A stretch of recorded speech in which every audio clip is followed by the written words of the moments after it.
way out. Let's go. Okay, now it's back to business. Gotta show them reasons why the team is undefeated. In the jungle, wrestle with the demons and the leeches. Wanna see me fall, so they join the coalition. But I've been on a mission, Gamble on me, every dollar you should wager, Best in my division, like I'm Kobe on the Lakers, Enemies arriving, I can feel the sense of danger, yeah. Here to win the battle, ain't no fear, I never waver, yeah. I can never settle, gotta go and get it all. Every 24, I gotta hustle till I fall. Push it to the limit, like I'm Scarface, that's the law.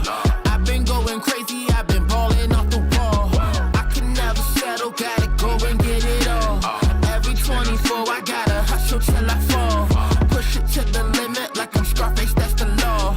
I've been going crazy, I've been balling off the wall. Look, coach put me in, I jumped off the bleachers. Pressure was my favorite teacher, you would never see me fold. I got the pick and roll, bro, got the give and go. Arm in the rim, feet swinging with some gusto. CB4, 5 seconds on the clock. Cross and he's supposed to drop. Shake and bake, watch the feet spread like it's country crock. Back to back wins, we the champs of the melting pot. We came to your house and turned up like it's party rock. Pressure, pain, everything that made a champ. Execute game, never was my final dance. Really made a name, let the city have a chance. We are not the same, and you can hear the people chant. I can never settle, gotta go and get it all.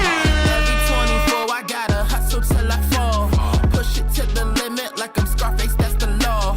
I've been going crazy, I've been balling off the wall. I can never settle, gotta go and get it all.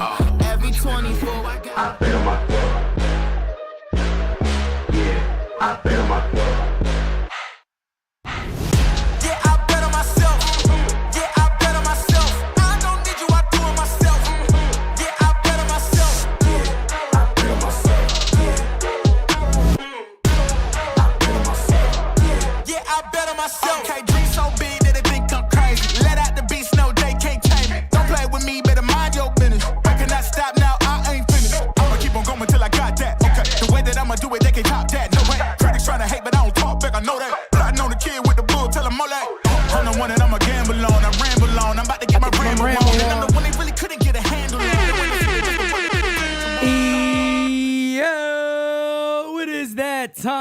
It is time for the designated Spittaz. And let me tell you something. Over our last 15 games, we're not hitting 156, baby.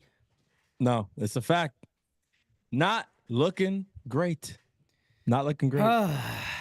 You know, in life, you can get everything you want. I understand that. But man, oh man, can we get some guys to hit at the bottom of the order? Is that too much to ask for?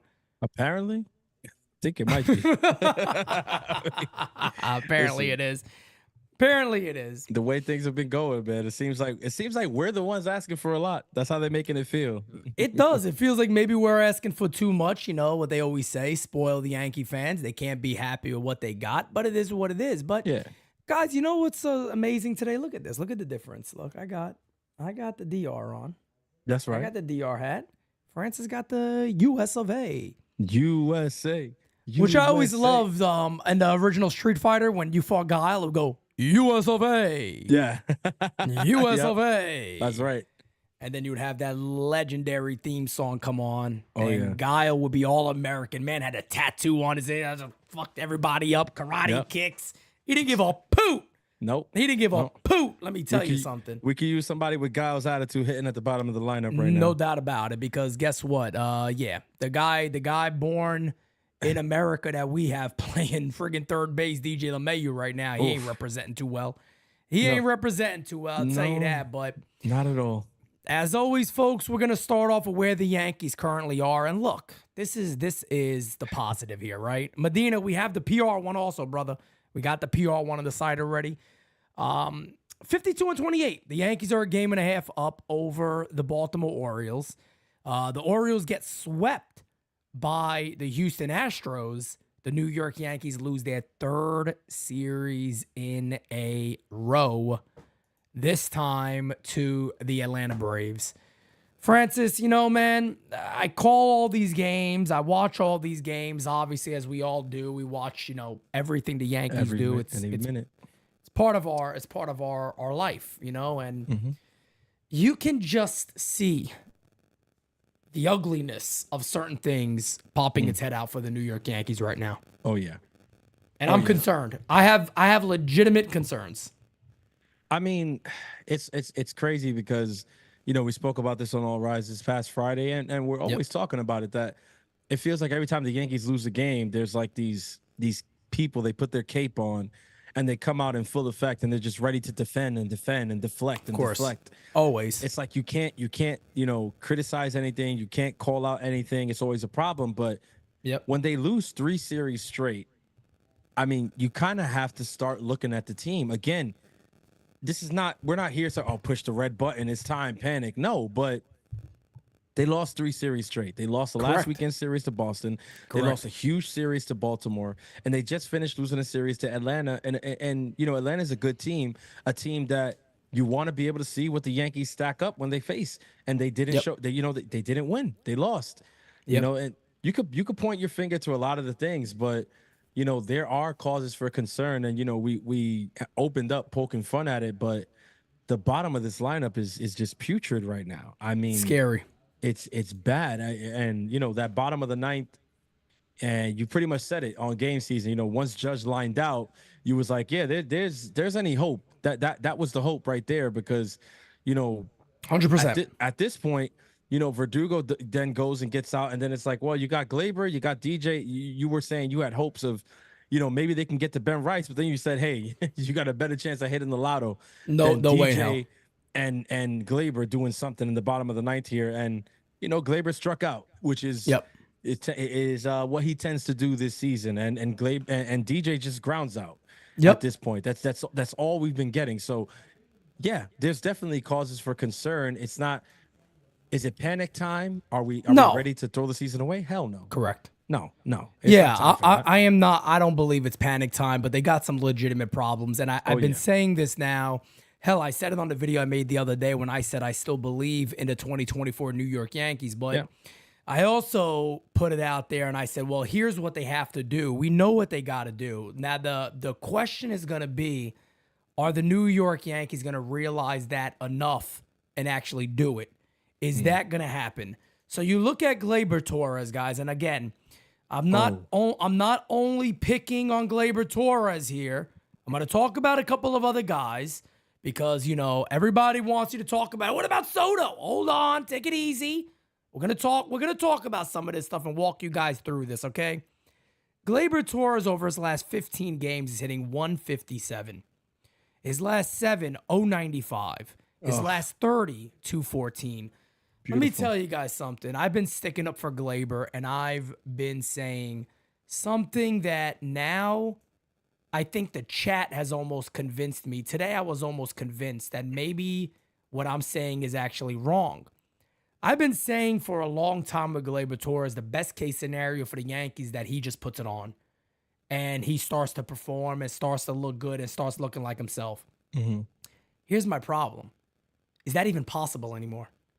Is Gleyber Torres so friggin' lost that anybody else would make sense? I mean, at this point, when you look at him, Pete, it's hard. It's hard to even hold on to the hope. And this is coming from a guy who, at our roundtable going into the season, I told everybody who was on there, I said, I think Gleyber Torres is poised to have his best season. I think he's going to have the best season of his career going into his walk year. Yep. I couldn't have been more wrong. And this is for all the people that's, say, oh, well, whatever. You guys don't admit. No, we admit when we're wrong over here. All the time. I am here to tell you, I was wrong about Gleyber Torres. The boy is ass. I mean, he is Meg the Stallion, white pants in Houston ass. All right, ass. It is. That's I ass. mean, he is ass. I mean, he's J-Lo playing Selena ass. That's all right. ass. He's Nicki Minaj. That's ass. You know what I'm saying? Ass. I mean, he's Cardi B ass. after the surgery. Ass. You know what I'm saying? This is ass. That's Gleyber Torres right now. He's the Yankees All-Star Game hat. Ass. Literally, exactly. Ass. Listen, Gleyber is. I mean, it's. A lot of people will tell you, a lot of season left. He could turn it around. He could turn it around. Here's my thing with that. I don't know, man. I'm concerned. And here's my thing with that. What has he shown us to make us believe that he can turn it around? Right. Like Gleyber has always been this player that like it's a snowball. It's a snowball thing with him, right? Like if he's going good, it snowballs into something better. Like he just gets better and better, and then he has a great year. If it's going bad, it just stays. I mean, you guys are seeing it right now.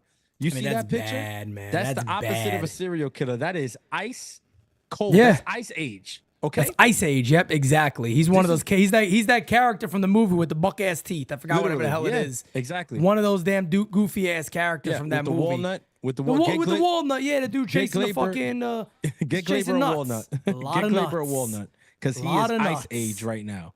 A lot this is of bad, nuts. man. This is. That's exactly what this is right there. I mean, you look at Gleyber's numbers and look, he's having the worst year of his career. And he had a bad year not that long ago when he had the 8 home runs, and I think it was 2020, maybe that year, when he just wasn't good. But man, oh man, I mean, you look at this. 296 on base percentage, 338 slugging for Gleyber. He's typically a 20-plus homer guy. I mean, this right now is just end of days type shit. Like, if you really want to be concerned, and I get where some fans are coming, where it's like, but the Yankees are winning, guys. They're in first place. Completely agree with you. The Yankees are indeed in first place. They're 3 of their last. They're 3-7 in the last 10. So that's not good, of course. You know, No. they're having a tough time. They have indeed lost 3 series in a row. That is true. So the Yankees are on a losing trend right now. Yeah. But the overall record's a blessing in where they are. That's a good thing. But again, you gotta have legitimate concerns with this club moving forward. Now, we're gonna get into more of the Yankee players. I got some of them pulled up, but they did make a trade. So they bring over what's his face? I even forgot his last name. JD Davis. Who this is, you want to hear how comical this is? You guys ready for this? I don't know if any of you have heard this yet, but if you haven't heard it yet, let me tell you something. Get ready to probably look around and say, Pete, did I hear that right? Aaron Boone states today, who is J.D. Davis going to be platooning with? Not DJ LeMahieu. No. Not Gleyber Torres. No. Ben Rice. That's right. Ben Rice, who had 2 hits today, has looked good every single game. He will platoon with Ben Rice, who is the young kid who just came up, has looked good. They're deciding that the better guy for you to platoon with is Ben Rice. Smart or Yankees? Smart or Yankees. You took the words right out of my mouth. Shout out to NYYST for coining this phrase. Smart or Yankees. And they chose Yankees. They're going to yank it up because out of those 3 players, Ben Rice, Gleyber Torres, DJ LeMahieu, I mean, a brain dead person would pick either DJ or Gleyber for him to platoon with. Facts. But no, of course. No, the Yankees picked the 1 out of the 3 who's actually producing. He just came up. And now, every game looks good. Granted, here's the thing, and this is what's going to piss me off because the fan base does this all the time. You know, in a couple weeks, he might have a stinker, or 2. And they'll say, yeah, but this is why they brought in J.D. Davis to platoon with him. No, you idiots. He is a young player. He is going to have games like that. He is going to have lows, but give him the reps. He came up right away and has been producing. Why not just see what we have in him? Why immediately go to the platoon with him when DJ looks the way that he does, when Gleyber looks the way that he does? Like, it doesn't make sense. Somebody even said it today, Pete. They were asking, at this point, how do you even play DJ over Waldo? You can't. And look, I've been an advocate of basically saying when DJ comes back, you got to give him a little bit of time. He didn't have a spring. Let me tell you guys this, man, and I'm going to pull him up right now. DJ LeMahieu looks done. Oh. He looks done. Mario put something in our group chat today where he's basically Josh Donaldson, maybe even worse. He's actually worse than what Josh Donaldson was. It's unbelievable. Guys, this is his entire year. 65 at-bats. He has no extra base hits. None. 70-something plate appearances. No extra base hits. Please a 185 slugging. God almighty. No, send the women and children to bed. This is a bloodbath. What this is disgusting. If you have children watching this program, please cover their eyes. Blindfold them or something. Let them just listen a little bit. Don't let them see that. That's not good for them. It's not healthy. It's bad, man. I'm gonna have to add like a disclaimer at the beginning of this episode. No, you might have to put a warning. Facts. If you got 20/20 vision, this could seriously affect your eyesight moving forward. If you suffer from epilepsy or something like that, don't look directly at those numbers. Do not look at these numbers and enjoy what you see. This is not good, ladies and gentlemen. And again, what are the New York Yankees waiting to see from DJ LeMahieu that we have not seen already? And I also want to make one thing clear, because we just tell it like it is here. I'll be the first person to raise my hand and say I was very happy when the Yankees brought DJ LeMahieu back. I think it was the right move. I'm not against Brian Cashman going, damn that guy. How did he fuck up on that? No. I'm not going to do that. I'm not going to be that guy that's going to shit on Brian Cashman on this. And I'm going to get to all your guys' super chats. We got 3 of them. But I'm not going to get on Brian Cashman for bringing back DJ LeMahieu. But here's what I am going to do. I'm going to get on the current New York Yankees and go, guys, hey, wait a second here. This is a utility player at this point. This guy cannot be in his lineup every damn day. He can't be. Facts. He can't be. He can't be. And that's where if you're going to point the finger at Cashman or whoever it is that pulls the strings, even though we already know it's Brian Cashman, I don't know why we have to play the game as if it's not, because we know that he's the one who makes these decisions. That's why we point the finger. If we're gonna point the finger, fish face, as Macho King calls him. Yeah, fish him face. And fish face. Trash cannon fish face. Look, it's like you said, bro. Re-signing him. A lot of us wanted him to be re-signed. I mean, yeah, of course. A lot of you on Twitter right now won't admit it because of how bad he's been. But at the time, a lot of us wanted him re-signed, and with good reason. You know, he was the man. LeMahieu was a guy that when he was brought over here, I mean, he was one of the better players in the lineup. I mean, he won a batting title with us. He was as clutch as they came. I mean, he was a great player for the New York Yankees in his day, and the injuries have seemed to caught up with him, and he's not that player anymore. And I think that's the issue, is that when you see that a guy is no longer that guy that you signed him to be, the Yankees have never shown the willingness to move off of those guys quickly. Why? Because of the money attached to those players, and we get it. You're paying this guy money. It was the same thing with Ellsbury. You're paying this guy money. You want to kind of get some kind of return on your investment. Right. But at what point do you just say, look, this guy's got nothing left? Like, I get we're paying him, but he's got nothing left. Yep. Like, do we want to win, or do we want this guy to be out there until his legs fall off? Like, which one is it? And here is the actual, let me bump this up a little bit so everybody can see this. Here's the actual tweet that I was talking about earlier regarding LeMahieu. At Stanton 2024 MVP wrote, Josh Donaldson as a Yankee, 9 defensive run saves, 25 homers, 297 WOBA, 94 WRC plus. DJ LeMahieu from 2023 to 2024. He's an identical player, besides not as good defensively. But basically, they're the same player. But DJ LeMahieu, Josh Donaldson was a better fielder.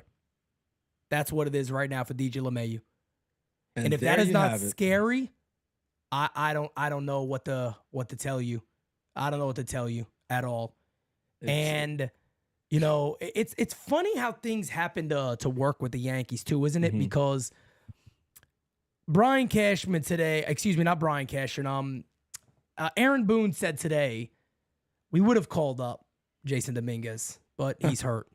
Of course. Right now, you could have called up Caleb Durbin, but he's hurt. Yorbit Vivas missed all the majority of the first half of the year because he was hurt. Now he's back in AAA finally. It's like this team, shit happens to the Yankees that's so friggin' weird. It's like it's a domino effect. And it just keeps happening to them all the time. And then they got to go. And people in the chat today are telling me, but Pete, why would they get JD Davis? I'm sitting there going, it's another body. You guys are looking too much into this. It's a body. I mean, have they not seen what we've been going through this season? I mean, it doesn't.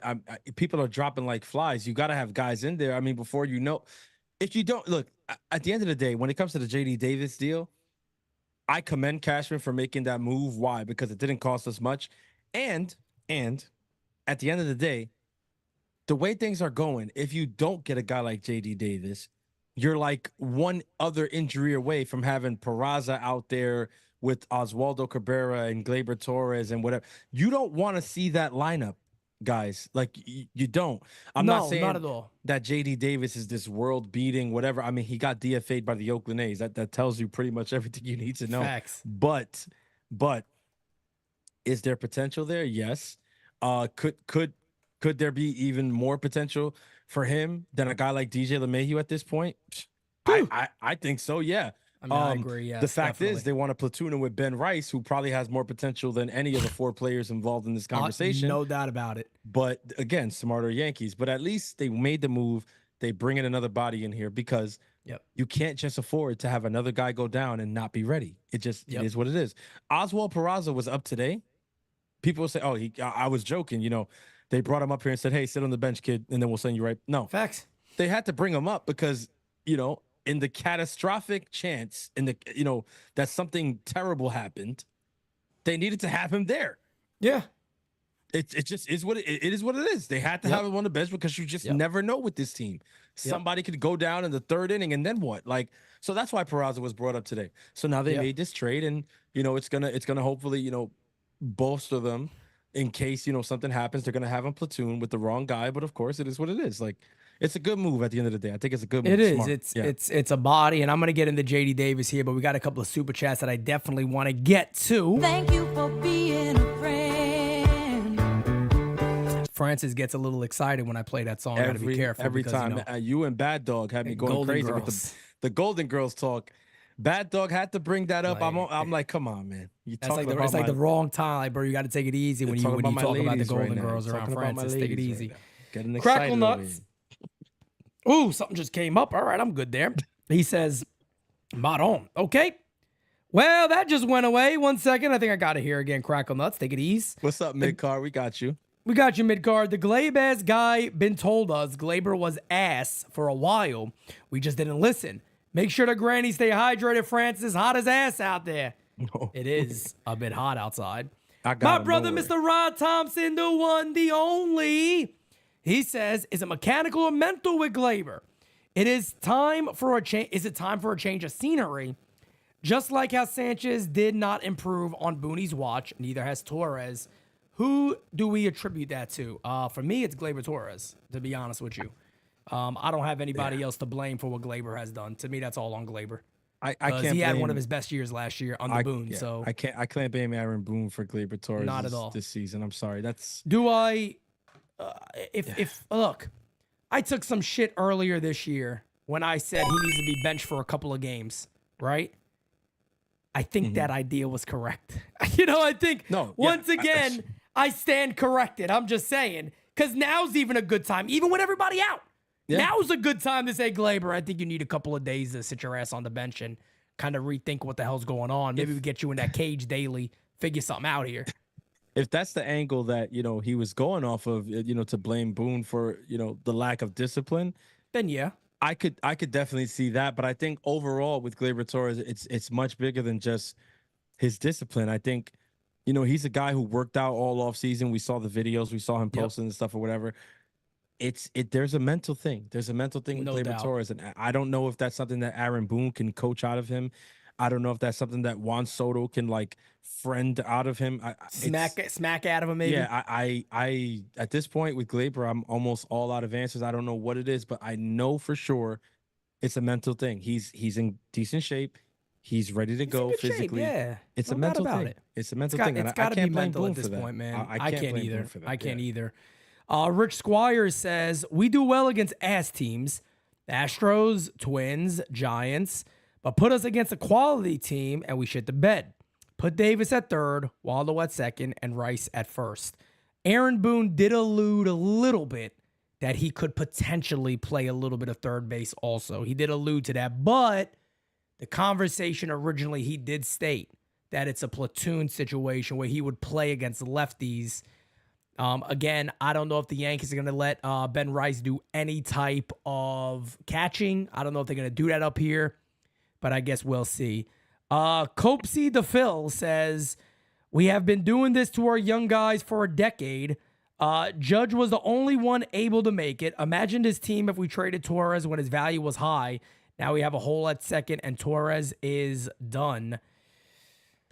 You know, all this stuff is just, a lot of it is hard to wrap your head around, man, because the Yankees, and I'm trying to explain this to fans, but I get, and guys, we're going to take some voicemails today, so we're going to wrap up talking what we're talking about, and we'll grab some of your guys' voicemails again, 804-592-6160.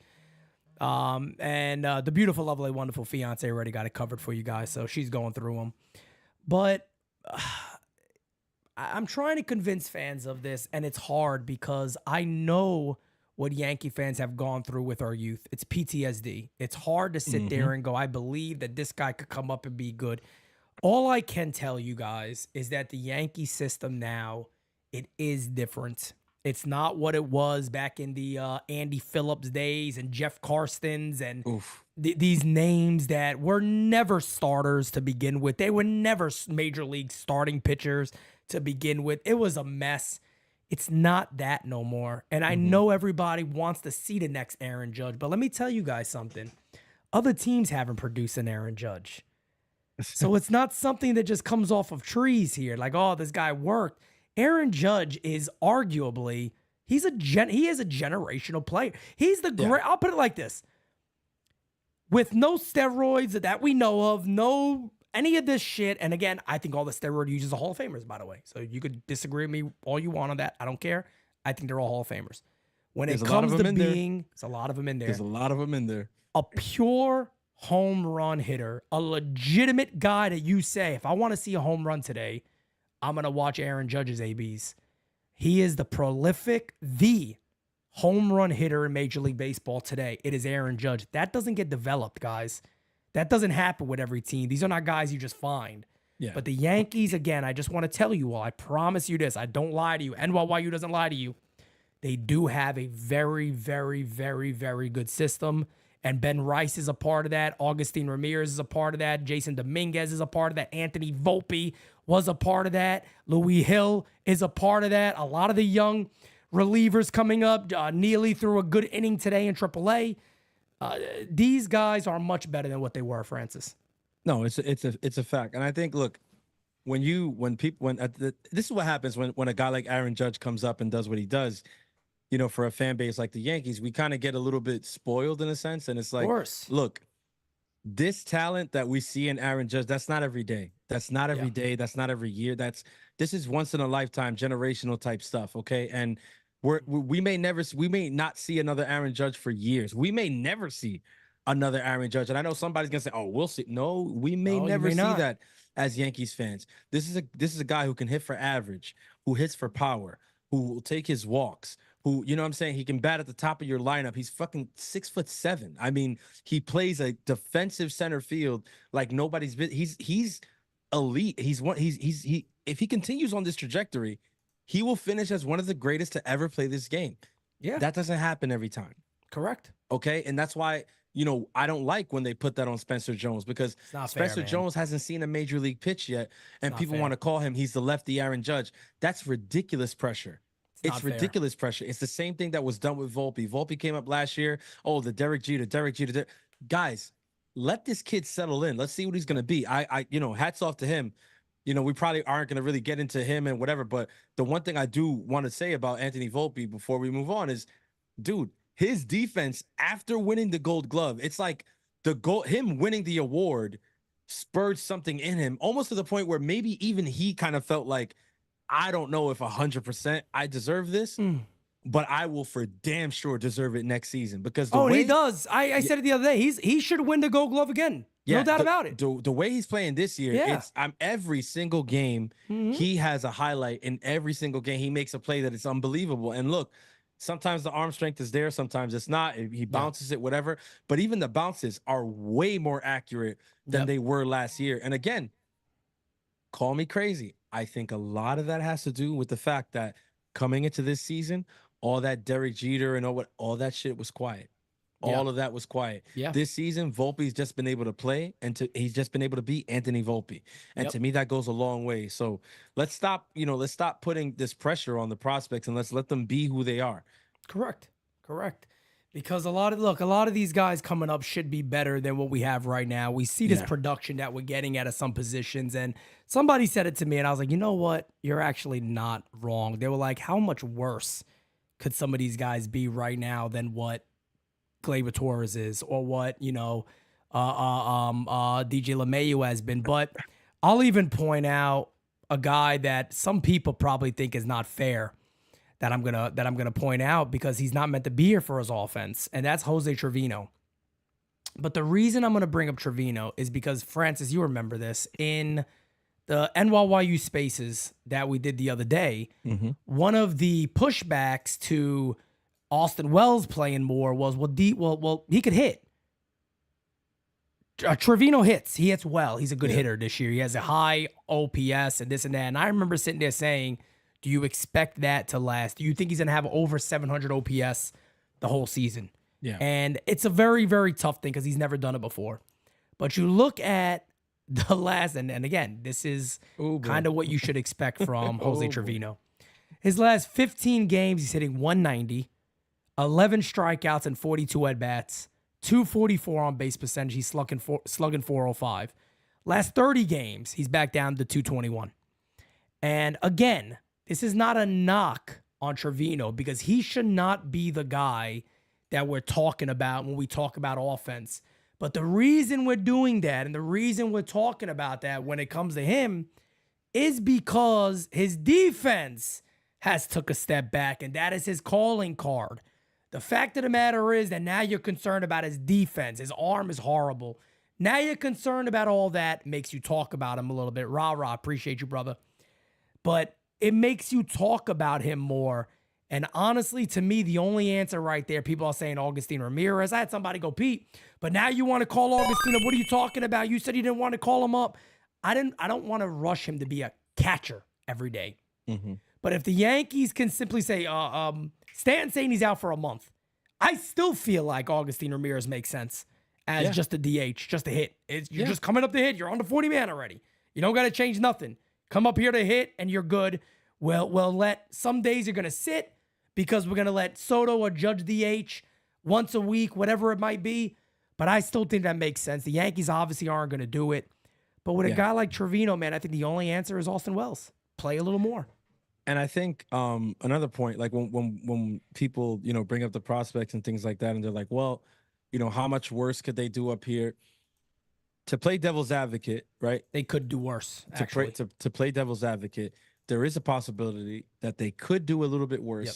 And the ramifications of them doing worse affect us a lot more than, say, Gleyber Torres doing bad or DJ LeMahieu doing bad. And I'll explain why. When you're talking about our prospects, these are, our bets for the future. Yeah. Right? If a kid comes up here and stinks it up badly, you don't know how that's going to affect his mental. Now, maybe some of you say, oh, but it may not be that bad. Sure, but nobody thought that Gleyber Torres was the mental head case that he seems to be right now. Mm-hmm. When we traded for him, we didn't know that this could be a thing. I'm sure he didn't know that, and none of us did. Right. Now, all these years later, we're looking at a player who, if he has a couple of bad weeks, mentally, he can't seem to get out of his head, right? We don't know if our prospects have that same gene. So you call them up, they struggle a week, 2 weeks, 3 weeks, and then you send them back down, and you think, hey, you know what? Your wheels are ready. Go back down, continue working. We'll call you when it's time for your number to get called. It could be all good, or it could be they go down and they don't figure it out down there in AAA. Correct. And they get sent back down to AA, and they can't figure it out there either. Next thing you know, they're back down in A, and it's like, wait, what the hell happened? Sometimes you do more harm than good, and organizations are very, very afraid of that, because I can't tell you how many talents have been lost based on calling them up too quickly and them never recovering from a bad spurt, which is why, shooting some, respect over to the enemies over there in Baltimore. Yeah. That's why they pulled the plug so quickly on Jackson Holiday. Correct. Because they know what Jackson Holiday can be. You and I know what Jackson Holiday is probably going to be. Is going to be, yeah, exactly. But he was struggling. He wasn't looking like what they thought. And the longer that went on, the more harm than good it was going to do, right? Some fans, I'm sure there were some fans in Baltimore that probably said, hey, like Pete, hey, just let him figure it out. Give him a couple more weeks. Of course, give him time. Let him figure it out. He's going to be good. This kid's box office, yes, but what if he doesn't? What if he doesn't? And then he never recovers from that. You just blew a top prospect because you were too anxious. And the Yankees hold on. Worded with that. That was wild.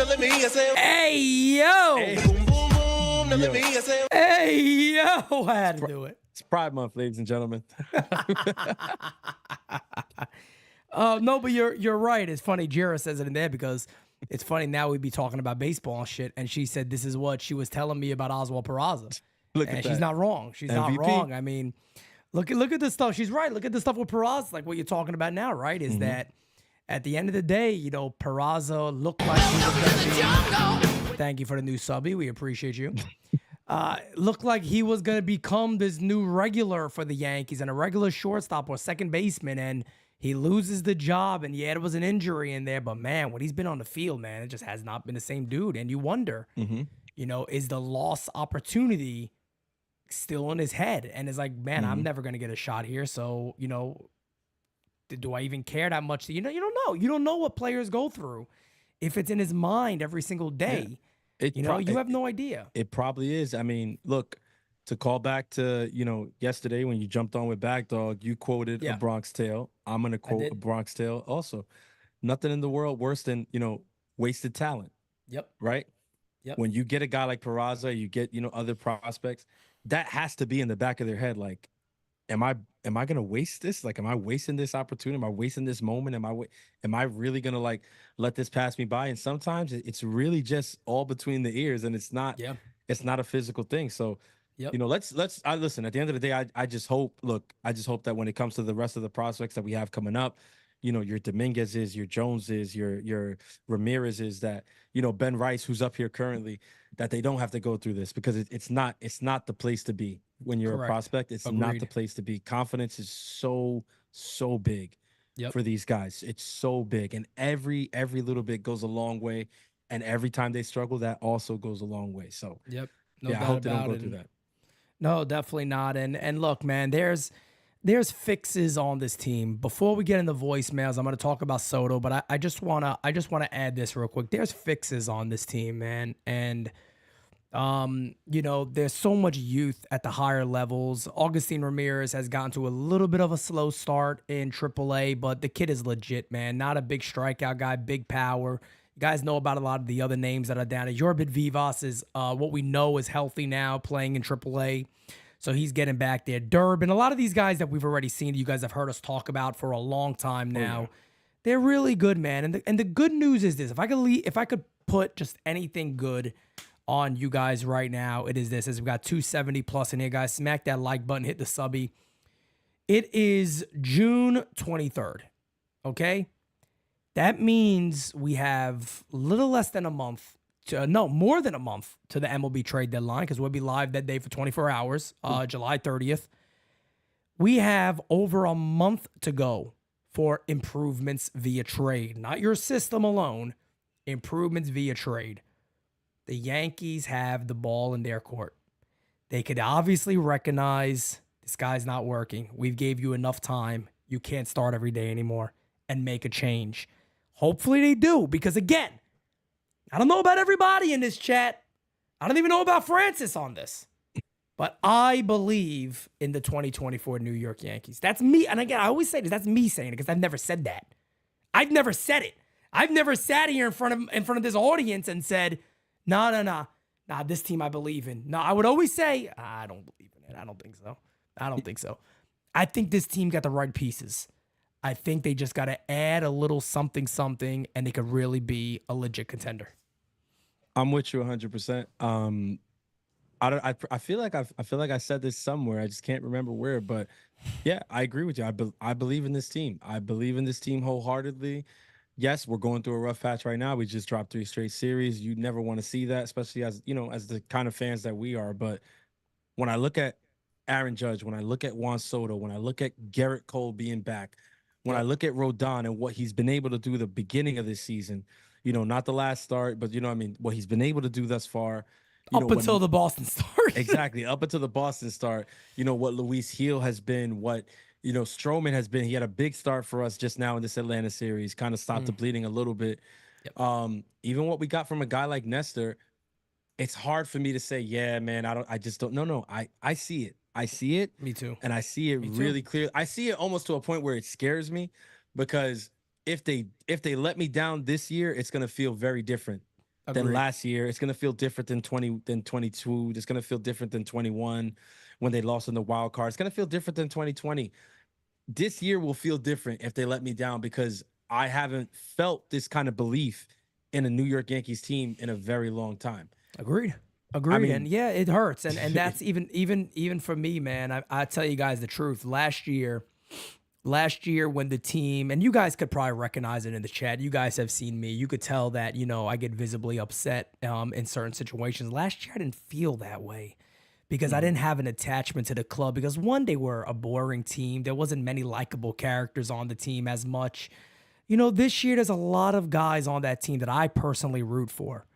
And that I really, really, really like, and I want to see them do good. So, yeah, you better believe it, man, that I get a little aggravated when the Yankees drop games this year that I believe they should win. And it pisses me off more this year than it has in years past, because 2023, man, I think we all said it in the opening show towards that year. We were like, I don't really believe in this team. Like, maybe if everything goes right, they can be a really good team. I think I had them finishing third. Last year, they ended up finishing fourth. Yeah. So I don't know, man. Slim Lewis says, thoughts on Ben Rice? He looks legit to me. Slim, I'm there with you on that one, man. I like the way Ben Rice looks. And shout out to Dane Huber. Mm-hmm. Shout out to Dane, man. We had a show when we called for the call up, and the Yankees, to their credit, they actually did it. I sat there, and Dane was the only guy that said Ben Rice. I said TJ Rumfield. Brophy said Rumfield. Kev said Rumfield. Dane was the only guy that said, I think they're going to go with the bat first prospect to take over first base, because he's been he's decent there. He's not Rumfield, but it looks like his bat will play a lot quicker. And to Dane's credit, he was spot on that. That is the guy they went with. And Ben Rice does look like his bat is major league ready, that he could handle it up here. So it is kind of comical when the Yankees go, he's the one getting the platoon situation, but can't get everything you want. Rara, thank you again, brother. I appreciate that. Before we get into your guys' voicemails, I just want to clear the air here on something, okay? As we got 280 plus, and you guys hit that like button for us. Anybody out there right now that is feeling the need to blame Juan Soto for the Yankees' current 3-series losing streak, you're wrong. I had a guy today blame me, and he said, but since May, he's been terrible. And I knew immediately you were wrong. Obviously, you're wrong. So I just said, let me look. Let me be a gentleman, and I'm going to take a look. In March, couple of games, he had a 1,300 OPS. April, he had a 961 OPS. Oh, May, oh my God, 958 OPS. In June, this month that he's doing terrible, he has a 994 OPS. Again, folks, you can't just pick blame whenever you want on anybody. If you want to pick blame and see guys that have been losing or costing this team's games, how about we focus on the guys that have been doing it all year? Not your Aaron Judges, not your Juan Soto, who's going to carry this team to the promised land if they ever get there. If you want to sit there and go, Soto struggled over the last 15 games, fine. Fair statement. That is fine. He has. But let's be real here. Who walked the other day for Judge's 2-run homer? Soto. He walked 3 times yesterday. 3 times he's on base. I know. I think it was 4 times, because he got the single and the 3 walks. And this is one of the things we want to criticize guys like Sal Licata, right? But then we do the same type of bullshit that Sal Licata would do, and then we start eating into it. Do you know how many times I've seen the comment recently? I mean, all he does is walk, though. Yeah. And should he not? He's an automatic base runner before one of the best hitters in baseball. I mean, what are we What are we doing? I bet Aaron Judge is mad that he's walking so much and he's not the one hitting homers. I bet he's upset about it. Come on. Like, listen, I said it before we went live, we were like in our pre-production thing. Look, Juan Soto, his version of cold, there are players that would give their left nut to have his version of cold be their hot. Facts. That's how great Juan Soto is. If anybody's pointing the finger at Juan Jose Soto de Pacheco, you should quit watching. You're not like, I'm not gonna come out here and say that you're not a fan thing, because that's just not us over here. So I'm still you still keep your fan card, but as far as knowing ball, you don't know. You don't know what you're talking about. Facts. This is one of the best players in baseball. He still gets on base at a ridiculous clip, and he does it as a part of a lineup that, listen, outside of him and the other guy, isn't really doing much. Juan Soto's not to blame. He's not to blame. Juan Soto is a part of everything that makes me believe in this team. Bingo. That's the best way to put it right there. I agree with you 100% on that. Yeah. No doubt about it. No doubt about it. Let's get into your guys' voicemails, guys. We got almost 290 in here. Do me a favor, smack that like button if you have not. Oh, no. First thing I see is we got something about Baltimore in here. Might be an Orioles fan, folks. I don't know. Let's take it easy. Let's see what he got to say. Here we go. Okay. Hey, this is the Baltimore legend, man. Just calling in to tell you, give you some props. I heard you say something. Just going to come down to the deadline. Which team makes the best move? Either Baltimore or the Yankees. We both got the same problem. Our bullpen sucks big time. And we got outfielders and infielders underperforming. That's time to let them go and either somebody younger or somebody new move in. It's a war. Hey, you guys been playing. Even though you're losing right now, that's part of the season. It's going to come down to that last series between Baltimore and the Yankees. It's a war for the East. But you nailed it, dude. It's going to come down to who we pick up. And I hope Mike Elias ain't stuck in his ways like our former general managers and don't want to spend no money. So that's what it comes down to. If we go get Mason Miller and a starter, we still need some help. Y'all need a lot of help, too. I don't see how either one of us is playing this well, to be honest with you. Baltimore legend out. Respect to you for nailing the point. It's going to come down to the trade deadline. J.D. Davis, that ain't the answer. Peace out. Hey, man, look, that's a Baltimore Orioles fan that knows it. Hey, look, man, he knows, right? I mean, that was good. He said, J.D. Davis, that ain't the answer. That ain't the answer. We might have to clip that. That was funny. I like that guy. Yeah, I like that guy. Shout out to the Baltimore legend, man. Respect. Baltimore legend. Respect to you, my guy. And look, yes, sir. Orioles fans like NYYU. Let me tell you why they like NYYU is because we don't bullshit. We know ball. We don't bullshit, man. I'm not gonna sit here and because the Baltimore Orioles could be our rivals, so I'm gonna lie about them. I'm gonna say they're not that good. No, man. I'm gonna tell the truth. And he knows it. Baltimore legend knows Craig Kimbrell. He ain't closing games in October if it's a one-run lead. You're not happy about that. Trust me. No. Orioles fans know. That's why I was arguing with many of you in the chat during the Orioles series that was telling me, oh, no, Pete, they can stand pat. No, they can't. Stand pat. They can't stand pat to win. Listen, as a Yankees fan, I'm hoping they stand pat. I hope to God they stand pat. I'm hoping they stand pat. They Listen, do. Craig Kimbrell, you know what he looks like to me? A finish line. Because 100%. I can't wait for the Yankees to run into him. I cannot wait. I can't. If they stand pat and we staring down Craig Kimbrell in October, GG's Baltimore. GG's. I'm telling you. Every team is gonna be happy. Well, hey, if we keep it to one, Kimbrell's coming in at night. I mean, literally, what happened there. We're good. Don't worry about that. I mean, but no, salute to that caller, man. Baltimore legend. Very good call, man. Because let's be honest, you could have called in and be like, "Hey, we own you guys at this point because now it's a mental game, isn't it? We beat you both here. You could have took a little victory lap. That's all right. He could have hung on the rim. He could have hung on the rim. He could have hung on the rim for a little bit. He could have went full Shaq on us. It's true. But he decided that, you know what? You're right. That's when it's going to come down to. So, I've been saying that for a minute, and I agree. Let's get to the next one. Hey, Pete. How you doing? Doing? This is me, Mike, from Louisiana. I call you from time to time. My guy. And like you and everybody, everybody's really tired about that. I mean, if you can at least take a look at what I'm saying right now, please talk about it because this is before it's going to be too late. They're talking about the trade deadline. Man, when is that? When, in July the 31st or whatever it is going to be? My man, by the time that time comes, my God, what is it going to be happening? Where are we going to go? Where are we going to be? Because if it is like that right now, if they don't make any move right now, I don't even want to know exactly what are we going to be when the trade deadline comes. You know what I'm talking about? Because people say, no, oh, we have to wait till the trade deadline. No, we can't. We can't wait. You see what's going on over there? On the third base, we need a third base. You know that one? We have an old father over there. Then my grandpa, he's playing over there. Gleyber, I already told you a lot of times. Gleyber is fast. And with that little kid, he can go to nowhere. He's not good. He can't even see exactly when they get the balls is coming to him, but he can't even feel that. So that is two big problems. The bullpen, you already know what's going on over there. But those two problems, and that Trevino, with that weird body that he has, that body is not, it's not good to be playing catcher.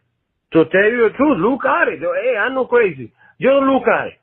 Look at Gleyber Torres, how fat he is from the waist down. Look at it. That's why he doesn't have any skills. He can move right. And Trevino is the same way. So those two have to go too. Until when we have to be waiting for changes to be made. Right here with Pete. You have a blessed day. Keep on doing whatever you're doing, my man. God bless you. Believe me. Without you, everybody's fan of you. Nobody fan of nobody else but you. Keep on doing this, my man. You have the best show. God bless you. Arrivederci. Bye. Let me tell you something. I like this guy. I like this guy a lot. He said, Pete, they're only a fan of you. There's nobody else. I like this guy. Listen. Sign me up with this guy. He cooked Trevi. He cooked Trevino. He sounds like, my godfather. God rest my godfather's soul, man. I had a blast from the past just listening to him because he sounds exactly like my godfather used to sound talking about baseball. My godfather was a Mets fan. And just listening to him say, just look at him. Just look at him. Look at him. Would he talk about Trevino's body that way, you think? But my godfather, he was one of the, he was just like obsessed with the Mets. So, he would shit on everybody on the Yankees. But my godfather would have been looking at Alvarez, and Alvarez is okay. But he would have been looking at Alvarez on the Mets and be like, just look at him. Look at him. He can't move. He can't move back there. How you going to catch the ball? You can't move. You can't. It's like, so listen. I love that. Look, we started out with two great voicemails, man. I don't know how y'all gonna follow that. I'll say they this smoking though. them right now. I'm gonna say this. I like that guy. That guy's my guy. He's my guy. Guy. I think Trevino actually has a body to be a catcher. To be honest, that's kind of that classic catcher build. To be honest, he does look like a catcher. Right? He looked like if Trevi walks on the field, right? You don't know. You're like, yeah, he's a catcher. What position he plays? You would just know. It's true. It's obvious. Like we spoke about it. We spoke about it like when you play Little League and you could just look at the kids and you know where they play. You know where they play. You're like, yeah, you're a catcher. Sticks out. 100%. You're like, you know who's the catcher. He's the catcher. The catcher is, as Jira says, a goose.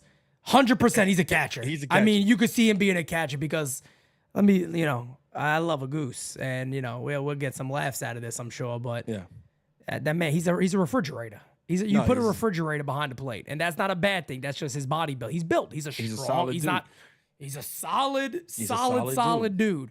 I don't want that guy at first base. I want that guy behind the plate because he also has a cannon for an arm. That's the guy I want behind the plate. That's him. More surface area to block. It's not bad. Exactly. It's not good. Wide shoulders. He's right there, man. That's the guy I want there. Let's go ahead and get to the next voice. And this one seems like it might be a little angry. Let's see. Hey, Pete guy. Thanks for everything you do, man. I don't even barely look at the TV anymore. I just love watching you. You're a freaking stress bomb sometimes, but I love it. I just want to call and just say how much fucking Boone is being back to Boone. I mean, if him and Cashman brought Davis up here to take left-handed pitching away from bats away from Rice. That's just insane. The guy can hit in the minors. He just faced two great lefties. His bats are unbelievable. I just really hope that they don't do it. And his loyalty to DJ is just downright sickening. You just want to break the screen on the TV. I mean, and if Rizzo was playing, oh man. Buck Gleyber, I just want to say I'm the first person that said as soon as he got dropped from the first down in the order, watch, he's going to start hitting. He showed a couple glimpses of it, and then, oh man, I can't tell you, the last couple of weeks, I just I've had it. And that whoever said that today about how can somebody else do worse, that's right on, man. It is. Right on. Yeah, it is. I don't see the catching situation changing much this year, except we just need Wells to get his turns and so forth. And let's hope we have better days. That's it for now. NYYU. I appreciate you, man. And look, a lot of valid points right there. A lot of valid points. You know, it was true when that was said to me today. I was like, I don't know. I think, they're going to wait for Gleyber. And they probably are. But you're not wrong when you're sitting there saying, hey, look, man, can't somebody do better? Somebody could obviously do better, right? Like, I had somebody in the chat that'd be like, I almost rather just watch Oswald Peraza at least defend and be able to run a little bit than watch what they currently have. And it's sad because the guy's hitting 170-something in AAA, but you're like, I mean, I might be a little more excited just to see him play. You know what I mean? Like, I might be a little excited for that. It's something different. It's definitely something that would spark you, just like, oh, another player out there, a new number. Gleyber Torres is not playing today. I don't. Yep. Listen, I'm not saying to make a move just to make a move because that's stupidity. But I mean, I can't argue with anybody who's like, yeah, can we just see what other options are out there? Right. I can't argue with that right now because it's been that bad. And everyday Scott Wright, our good friend, man, he's right. He said 80 games isn't a slump. And it's really not, man. And I think the scariest thing right now about Gleyber, and I don't want to make this, I'm not looking to make a whole show here about Gleyber. Him and LeMahieu have been ass. I think everybody knows that already. Yeah. But the thing about Gleyber Torres is, bro, are you going to try anything different? You know what I mean? Are you going to try to do something different, or are you just going to live with this leg kick that you're behind on everything? I mean, his strongest defenders could no longer defend him. Our brother Mario Gomez is sitting back there now being like, I mean, what can I say? There's like nowhere to go with Gleyber Torres right now. He's been horrible. He's been absolutely terrible. Yeah. He really has been. There's somebody in here. I got to read this real quick because Kenneth says St. Louis needs a catcher. Trade Torres, Trevino, DJ, and a prospect to get Nolan Gorman. Brother, come on, brother. This is what, guys. I'm just gonna say something really quickly. Why would they even remotely? They wouldn't even entertain it. Other people gotta, and this is what L.I. Yankee can. I hate having to even bring him up, but this is why we used to get mad at him, right? You gotta understand something. This should be easy to understand, but people don't understand it. Other teams want to win also. Exactly. Believe it or not, other teams and Nolan Gorman is hitting under 200. He got a lot of power. He's also 24 years old with years and years of control. So the St. Louis Cardinals aren't going to say, hey, Yankees, do me a favor. Dump me all your shit, and I'm going to give you the potential of Nolan Gorman. Just take one of our best guys, and we'll take all of your garbage. Just pass the guard. You know what, matter of fact? Throw one halfway decent prospect in, and then you got a deal. How about that? No, we'll even eat the salaries. I was just about to say, you know what? We'll send you like 30, 40 million, right? No problem. Forget that luxury tax. Don't pay it. Tell Hal we got it this year. You'll get us later. Don't even worry about it. We're just gonna... I tell you what. I'm working on a Jahmai Jones deal for Ryan McMahon right now. People don't even know I'm on text messages trying to get that shit done. Well, no, let's get it done. Yeah, no, I actually got a Gleyber Torres for Freddie Freeman straight up. It's at the 1 yard line. Gleyber Torres for Freeman, yes. Yeah, yes. 1 yard line. The Dodgers are eating the whole salary too. No doubt about it. But if you add Tommy Kahnle, you grab Ohtani. Yeah, you know they love them some Tommy Kahnle. That's what I'm saying. You get Tommy tight pants, high socks, forget about it. You know who else they had? They were interested in Victor Gonzalez, but we DFA'd him. that was the thing. That was the thing. Ay, Maron. Let's get to the next one here. Hey, what's up, Pete? I just called to say what's up. Rah. And what's up, Francis? Hey, Primo, ¿qué lo que? Tú tienes que venir más a la televisión. Tú sales una vez al mes. Anyway, I thought we got to come on TV. Got two guys work good together. Thank you, brother. Tip of the cat. And peace to everybody. NYYU. Appreciate you, Rah. You're my guy. Let me tell you something. When Rah talks, you just got to fucking listen. Because I was like, Francis, yo, please. Oh, I said in my head, yo, please, God, tell me Francis is going to say hi when he says it. He's like Debo. Yeah. I'm going to play the music when he comes out. Dun, dun, dun, dun. We got to play the Debo music.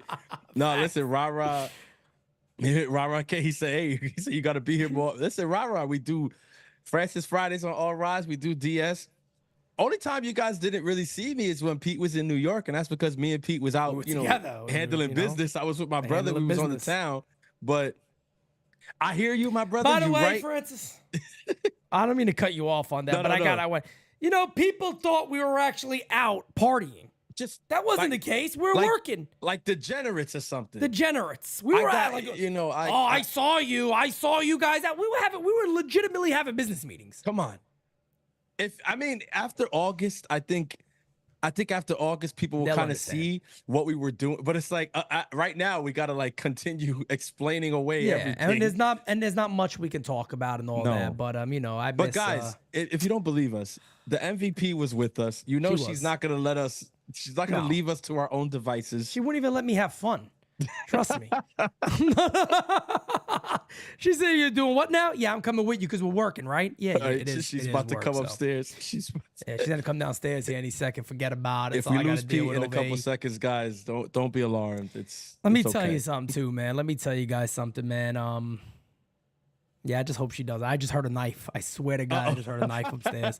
I'm not even kidding. Somebody, I guarantee you, somebody just opened up the drawer, heard a knife over there. They said, marry a Dominican, they said. It'll be fun, they said. Yeah, then you end up with no fucking limbs, and everybody goes, yeah, it was nice, wasn't it?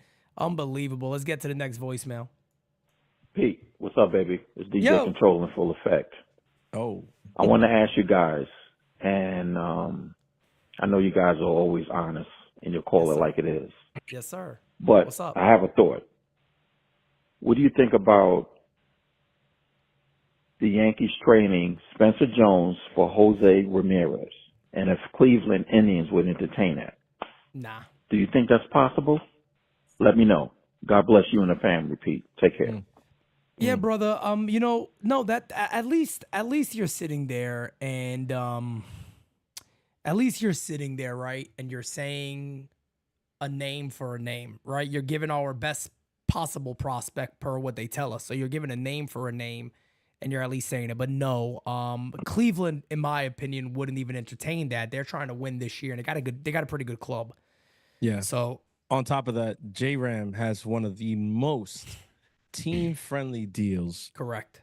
Of any superstar in the league. It's ridiculous. It's a steal what they were able to sign him for. Yeah. I mean, it would take Spencer Jones is a great start, so respect. At least he didn't start with he didn't Peraza. say Gleyber. Or Gleyber. So he realizes that it would take at the very least just to open the conversation, Spencer Jones. But it would take a lot more than that because, like Pete said, they are looking to compete this year. I don't think there's really any price that you could put on it because you can't say that you're going to try to go for it and you trade Jose Ramirez. So right, and I'll say this. So I'll play devil's advocate with you guys a little bit if you do want to talk about trades. I was saying this in the chat earlier today, and again, guys, I'm not advocating for this one way or another, but I think if you wanted this person, you would have to give this up. A lot of people out there are talking about Ryan McMahon. Ryan McMahon has a team-friendly contract, no doubt about it. It's something very manageable for the New York Yankees moving forward, no doubt about it. The Yankees would love it because he'd fit right in there with a Soto, adding that contract, losing all the other guys. You got plug him in at third base for years to come. in a deal for Ryan McMahon, would you consider dealing Spencer Jones? Because if I'm Colorado, I'm thinking of Spencer Jones in Colorado. And I'm like, oh shit, starting next year, that could be a big piece for us and a really talented player that balls would just fly off his bat over there. Can they also add maybe a reliever or something else? And again, this is not me, so I don't want to see no tweets going, Pete said that they're going to trade him for this. No. I'm not advocating either way. I'm simply saying that is likely what they're going to ask for. They're going to ask for a Spencer Jones because they have no reason to have to deal him. So they're going to sit back and go, damn. I mean, it's a tough thing to say no to if they're going to give a Spencer Jones, maybe Will Warren and two other pieces, two other lower level pieces maybe. Yeah. I'm just saying, I'm trying to grasp where you guys are with wanting good players. Well, that's probably what it's going to cost. Are you willing to do that? I don't know.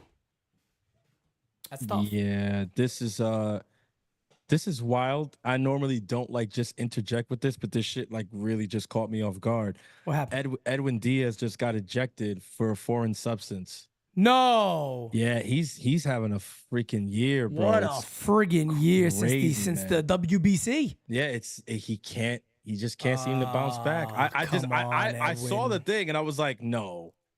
I was like, that can't be him. I just confirmed it. Nightingale posted. That's bad. That's bad. Damn. That's 10 games, right, Pete? Guaranteed. 10 Mandatory. games. Oof. Mandatory 10 games. But I agree. I agree with what you're saying. With the Colorado stuff. That's a team that, could be a trade partner, but like you said, they're gonna want something that they could, start playing as early as next year. So yep. A deal with them is gonna hurt. I mean, there's no two ways about it. It's gonna hurt. Wow, he didn't even throw a pitch. No, that's the crazy. Whoa, I've never seen that. Wow, it's wild, man. He didn't even throw a pitch. Some new shit. Like I don't.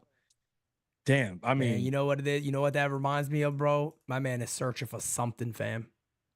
That's what I get from that. It's he's searching for something, man. He's reaching. He's had a rough go of it this year.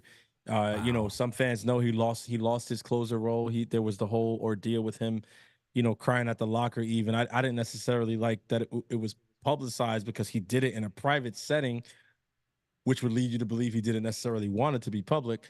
But yeah, he's having a rough go of it, and now this is just forget about it. Like you finally get the closer role back, and now you're getting ejected before you throw a pitch in a game, safe situation. I mean, that's not it. That's not it. Yeah. Wow. That sucks, man. It sucks. That's wild, man. Yeah, man. It's some wild stuff. Baseball, I mean, let's be honest. MLB's got to get a handle on this whole foreign substance. Guys got to be able to use something, man. Look, you got the best pitchers in the world saying it's a problem. Whether you like some of these guys or not, but look, Max Scherzer is a guy who is, very, very open to talking about things like this, and he said it for a while that it's going to lead to injuries. It's going to lead to a lot of different things, and you got to be able to have something. Garrett Cole obviously has advocated for stuff like that. I think even Justin Verlander has. A lot of pitchers have. I remember talking to Ozzie Guillen about it when it first came out, and he flat out said there's got to be something that pitchers need to use. And guys, you got guys being ejected for using too much rosin, which is nuts. How you get ejected for that? It's approved. That's what they're giving you, and there's too much rosin. Come on, Pete is what I'm saying. They have to get a handle on it because who? Okay, so then how do you determine what's too much? Right. It's impossible. How do you determine? Like again, I mean, I'm not gonna comment too much about the Edwin Diaz thing. I'm gonna look into it a lot more later, just to see like what exactly happened. Because if he didn't throw a pitch, then maybe he didn't even touch the rosin bag, and he came out of the bullpen with something. Who knows? But right, and who checked him? What did they see? Did somebody see something that was in the other dugout and say, "Can we check him real quick?" That's odd. It's weird. I mean, out of nowhere. It's weird. It's weird. This whole thing is weird. I'm not saying that his plays into it because, like I said, for all you know, we're gonna watch a video and they probably from the other dugout they saw something glistening and was like, yo, check that out. Yeah. This could be one of those things where it was right. I'm just saying, like for the other things with the Scherzer thing, the Domingo Germán one last. I mean, and they said it was rosin. They actually said it, and it's like, so how does he get suspended. Because he wiped it off and didn't all the way come. Like, what? They say it was too much. He wiped it off. He didn't get enough of it off. It's like, okay, so please. how So why are is you it there? gauging that? How are you deciding what's enough? Like, and who's the judge and jury on that? Because one umpire can say one thing, and then your next start, another umpire can say another. Pitchers are creatures of habit. Like, there needs to be a standard. If there's no standard, it's going to be messy, and guys are going to continue getting hurt. Yeah, it's wild, man. It's wild. absolutely wild. We got 2 more voicemails I want to get to today. Let's get to them. Hey, Chris, how y'all doing? Listen, a little disappointed. You know, we lost a couple series in a row. But I tell you what, Pete, I have a feeling that, man, you know, we got to hang in there. You know, like the 2019, it's a long season, Pete. You know, we got to hang in there. We got to let the rookies play. I mean, Ben Rice, you know, he went 2 for 3 today, and we couldn't hit a lick off that dude. But we just got to hang in there, Pete. You know, it's going to be worth it at the end. I promise you. This is John Beck from Kentucky. I already said, you know, Francis got them grandmas in New York. So, Francis, if you're listening, you know, save me a grandma or two when I go down there in September for that NYYU. I got you, brother. Have a good day, fellas. Yeah, Francis got you, man. He got the grandmas too. They got the dentures, so you know all of them on lock. Whatever you need, all flavors, all shapes and sizes, we got you.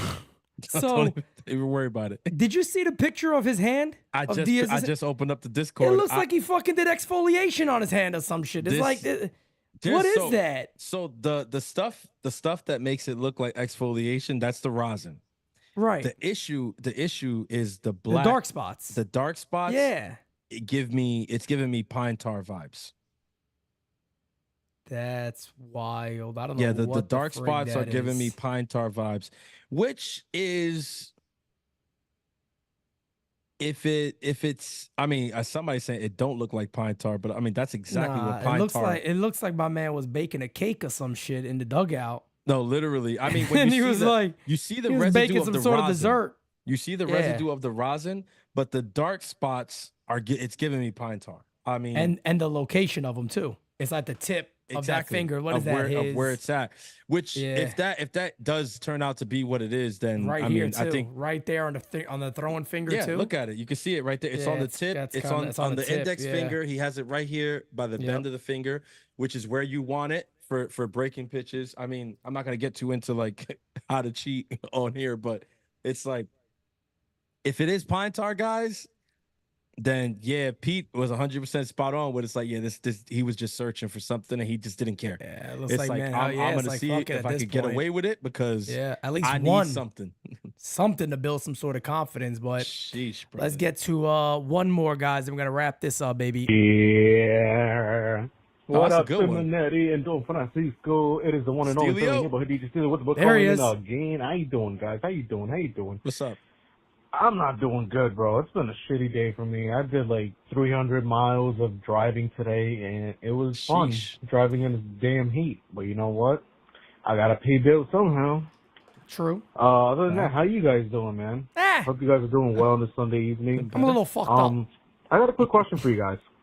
So, is it just me, or ever since Juan Soto not coming back into the game from that rain delay versus the Royals, I think it was? Okay. Do you think that affected the mojo of this team? Because I feel like ever since then they just been slacking. Because after that it was the Dodgers and then Red Sox and Baltimore, if I'm not mistaken, correct? Want to hear you guys' thoughts on that. Before I go, man, let me hit you guys with a little jokey joke. Here we go. We got a book. So what's the one thing a homeless man can't be? A homebody. Gotta go. Peace. Oh, he's got a book, guys. He does have a book. That is confirmed. It's locked confirmed. in. I've seen the book actually, so it exists. Apparently, he may be bringing it with him on September 14th, and everybody else should be there on September 14th. I don't want to hear it. I don't want to hear about logistics. I don't want to hear that Matty Stoker sitting there going, I came from Australia, okay? All right? It's the book, okay? I don't want to hear it, okay? That's it. That's all I'm talking about, all right? He has He has a great line of demarcation on that call with the Royals series, because I mean the Yankees were on the verge of sweeping the Royals in a 4-game sweep for the first time in Correct. Their franchise history. Yep. And they snatched defeat from the jaws of victory. Facts. There was that Clay Holmes outing. There was the squib hit towards first base that there was no way Rizzo was going to make that play anyway. Nope. And then there was the hit down the line, and then that was it. But since then, they have not won a series. They won a game in Boston. They lost 2 after that. They've been ass. They dropped 2 to Baltimore. They just dropped 2 more to the Braves. I don't think it was. I'm not gonna say, it was the not bringing Soto back in after the. I don't think it was that. But yeah, for whatever reason, since that series, they've been a little bit flat. You can say for sure, yeah.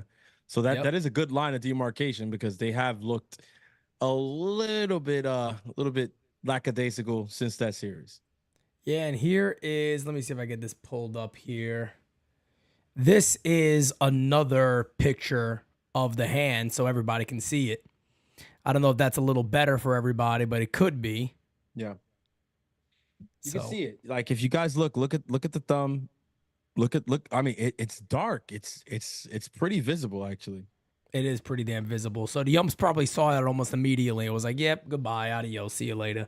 We're done with you." But how do you not eject him? If that pitcher was going to come out, how do you not eject him? You got to eject him. You got no choice. I mean, you got no choice. He didn't leave them. No, he got no choice. He got no choice is what he got. He put the asses in the jackpot. Like kidding me? He put him in a tough situation over. Yeah. But nah, man. We're gonna get ready to wrap up the show right there, guys. But I do want to make an announcement. Of course, tomorrow, Monday, NYYST is going to be celebrating episode number 400. So they're going to be live tomorrow night. Clap it up for the fellas. Last episode, I told them, I said, guys, like, I don't know how you're going to top last episode, because last episode was really friggin' good.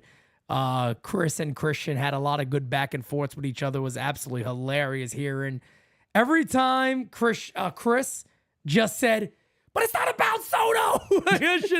I lost it. I absolutely lost it. Because all Christian was hearing, bro, why are we talking about Soto, man? Why are we talking about Soto? Literally. It was hilarious to watch.